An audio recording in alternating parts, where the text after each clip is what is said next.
Сколько бы по голове ни били, все равно часть армянского общества не умнеют и не могут смотреть на мир трезвыми глазами. Националистические СМИ Армении после позорного поражения 44-дневной войны никак не могут успокоиться, но предельно ясно, после тяжелого поражения армянская власть во главе с Пашиняном понимает, с Азербайджаном шутки плохи. Вот, что пишет одна известная националистическая армянская газета: Армения не имеет территориальных претензий к своим соседям. Об этом заявил спикер Национального собрания Армении Ален Симонян на встрече с делегацией во главе с вице-спикером Бундестага Федеративной Республики Германия Катрин Гёринг-Экекарт.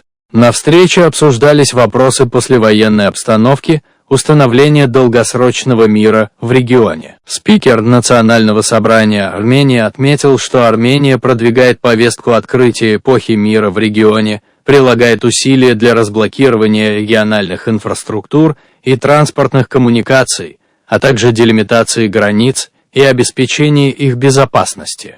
Трудно понять, с чего это Ален Симонян решил, что отсутствие у Армении территориальных претензий к соседям, особенно к Азербайджану в частности, это нормально. На самом деле Армения должна и просто обязана претендовать на свои же территории, оккупированные Азербайджаном. Есть, между прочим, и конкретный размер этих претензий. За 1,5 года после войны, через 1,5 года после вступления в силу трехстороннего заявления, азербайджанские вооруженные силы, вторгшись на территорию Армении, заняли 45 квадратных километров армянской площади. Заняли и до сих пор удерживают. И если на этом фоне у Армении нет территориальных претензий к Азербайджану, значит Ереван смирился с оккупацией, значит Ереван капитулировал. Конечно, судя по всему, Ален Симонян считает, что продвижение повестки мира в регионе важнее восстановления территориальной целостности армянского государства.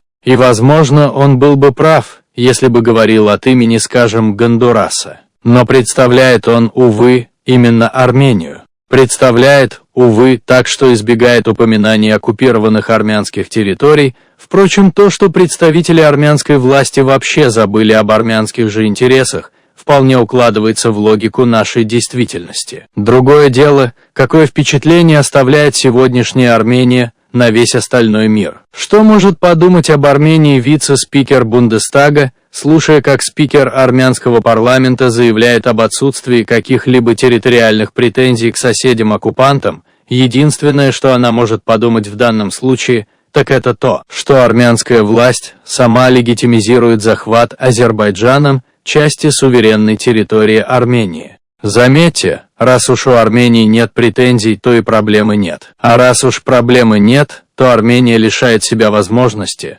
даже теоретической, рассчитывать на помощь международного сообщества в вопросе деоккупации своей территории. Фактически, тема закрыта.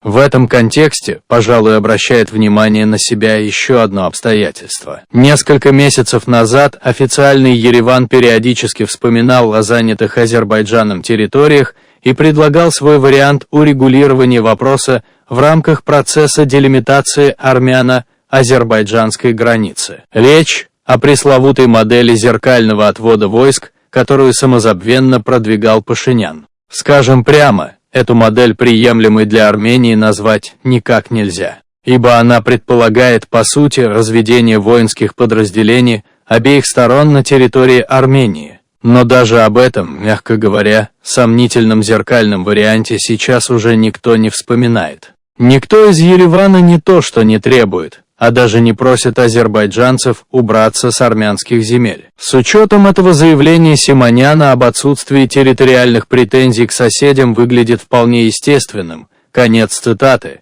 Давайте еще раз повторим цитату этой дурацкой газеты. И если на этом фоне у Армении нет территориальных претензий к Азербайджану, значит Ереван смирился с оккупацией, значит Ереван капитулировал. Конец цитаты.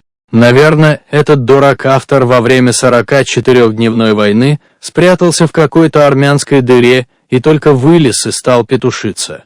И забыл, что Армения капитулировала еще 9 ноября 2020 года, засунув свой поганый нос Владимир Путин, и спас около 25 тысяч армянских войск от пленения и физического уничтожения, а Армению от стирания с лица земли. И этот дурак, автор газетной статьи, забыл, что победитель-полководец Ильхам Алиев сказал, что где хотим, а мы будем стоять. Никто нам не указ, чужих территорий нам не нужно, своих тоже никому не отдадим. В течение 30 лет и, собственно, Азербайджан, и великие державы, сколько бы ни уговаривали бы эту карликовую Армению, эта игрушка государства в руках коварной России под названием Армения никак не успокоилась. А тогдашний президент этой игрушки государства Лилипут и шут гороховый Серж Азат Аглу Сарксян возомнил себя великим полководцем и на каждой встрече переговоров петушился. Наконец наступило 27 сентября 2020 года. В течение 44 дней Азербайджан доказал, кто есть кто. Прошло 1,5 года, армянская змея никак не может ползать себе спокойно, опять начала поднимать свою поганую голову. Скорее всего, рано или поздно азербайджанской армии придется окончательно разломать поганой голову этой ядовитой змеи и выбросить в помойку истории.